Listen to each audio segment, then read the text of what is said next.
Alright guys, a quick one. Here, I'll detail how to delete WhatsApp status on iPhone. So if you updated a particular status on your iPhone WhatsApp and now you want to delete this particular WhatsApp status, then here's a video for you. So if at the end of this you found this offer informative, please don't forget to like and then subscribe. Now, to delete WhatsApp status on iPhone, all you need to do is go ahead and open the WhatsApp application on your iPhone.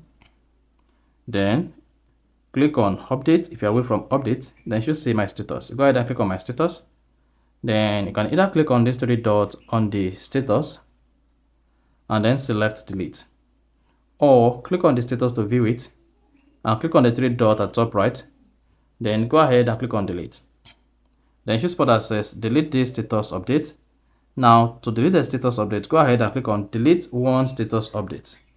And then hang on, then you should see the WhatsApp status deleted. So that is basically how to delete WhatsApp status update on iPhone. So if you found this offer informative, please don't forget to like and then subscribe.